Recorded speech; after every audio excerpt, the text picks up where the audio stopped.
গত ৩-৪ দিন ধরে বাংলাদেশের শিক্ষাঙ্গনে যা হচ্ছে, শিক্ষাঙ্গনের ছাত্র এবং শিক্ষকরা তারা আতঙ্কগ্রস্ত। সেই গণরুম, গেস্ট রুম, সেই ফেসিবাদ আবার নূতন অ্যাপ্রন গায়ে দিয়ে চলে আসছে কিনা। আমরা শিক্ষাঙ্গনের ছাত্র, শিক্ষক, কর্মচারী সবাইকে বলবো, ফ্যাসিস্ট যেখানেই প্রতিরোধ সেখানে।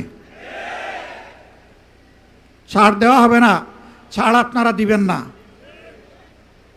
হ্যাঁ, পাপ বালিগ হইতে একটু সময় লাগে, কিন্তু বালিগ হওয়ার পরে ওই গাছের বৃন্ত থেকে ওটা পচে গিয়ে পড়ে যায়। পাপে পছন্দ ধরেছে এখন। সরকার যদি এটা বুঝতে পারেন ভালো, না বুঝতে পারলে পতন কেউ ঠেকাতে পারবে না। ওনারা বলতে চান মাত্র 5 মাস হলো সরকারের, এত অস্থির কেন আপনারা? আমি পাল্টা প্রশ্ন করতে চাই, মাত্র 5 মাসের ভিতরে জনগণের সাথে এত বিশ্বাসঘাতকতা করলেন কেন আপনারা?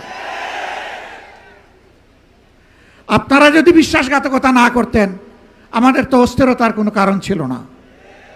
দেশের 12টা বাজবে আর আমরা বসে বসে আঙ্গুল চুষব? এটা হবে না।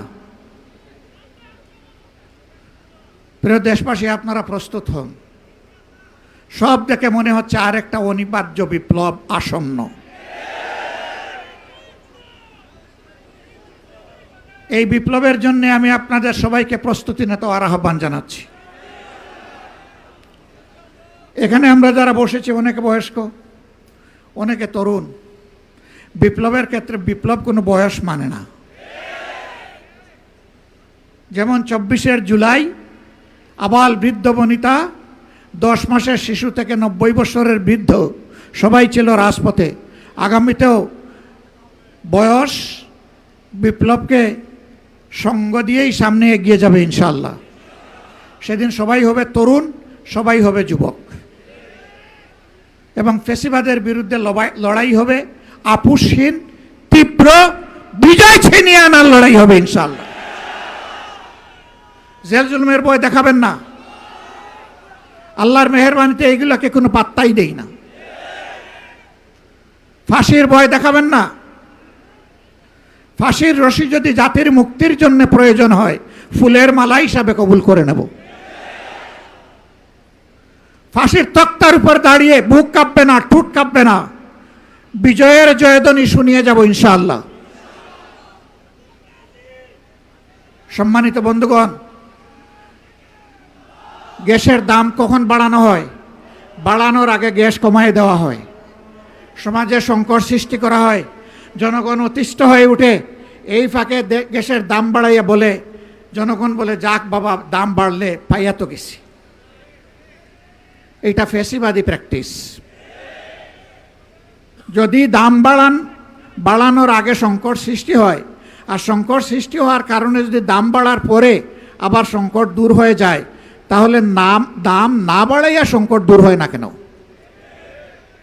এটা জনগণের সাথে ধোঁকা, প্রতারণা। অতীতে যারা জনগণের সম্পদ লুণ্ঠন করেছে, চুরি করেছে, ডাকাতি করেছে, এখন সরকারি দলের দ্বিতীয় ব্যক্তি বলেছেন সেই চুরি ডাকাতি অপরাধের প্রবৃদ্ধি হয়েছে, কোনো পরিবর্তন হয় নাই। এটা আরেকটা রাজসাক্ষী, স্বীকারোক্তিমূলক জবানবন্দি, 164 ধারা। ওনারা সংবিধান বলেন তো, এই জন্য একটু সংবিধান বললাম। আসুন আমরা প্রতিজ্ঞা করি, জনগণের দুর্ভোগ যেখানে, সন্ত্রাস যেখানে, ফেসিবাদ যেখানে, জনগণের অধিকার হরণ যেখানে, সেখানেই আমরা অগ্নিগিরি হয়ে জ্বলে উঠব ইনশাআল্লাহ। কোনো বাধা মানব না, কোনো বাধা মানব না ইনশাআল্লাহ, কোনো বাধা মানব না। আমাদের বিশ্বাস মহান আল্লাহ তাআলার উপরে। জমিনের কোনো শক্তিকে আমরা পরোয়া করি না। কোনো আধিপত্যবাদের কাছে বাংলাদেশ আর মাথা নত করবে না। কোনো শাসক গোষ্ঠী যদি মাথা নত করে, জনগণ তাদেরকে সমুচিত শিক্ষা দেবে। এগিয়ে যাক প্রিয় বাংলাদেশ। একটা নিষ্কলুষ ফেসিবাদ মুক্ত মানবিক ন্যায় এবং ইনসাফের ভিত্তির উপর একটি সম্মানের বাংলাদেশ, মাথা উঁচু করে দাঁড়ানো বাংলাদেশ দেখতে চাই। এ লড়াই চলবে ততক্ষণ পর্যন্ত যতক্ষণ পর্যন্ত এই প্রত্যাশা আমাদের পূরণ না হবে। সবাইকে ধন্যবাদ। কষ্ট করে আপনারা এসেছেন। কষ্ট কেবল শুরু, শেষ হয়নি। লড়াই কেবল শুরু, শেষ হয়নি। আগামীকাল জনদুর্ভোগ নিয়ে এই কাছেই মুক্তাঙ্গনে আপনাদের সকলের দাওয়াত। আগামীকাল আবার দেখা হবে ইনশাআল্লাহ। আল্লাহ হাফেজ। বাংলাদেশ জিন্দাবাদ। 11 দলীয় ঐক্য জিন্দাবাদ। আসসালামু আলাইকুম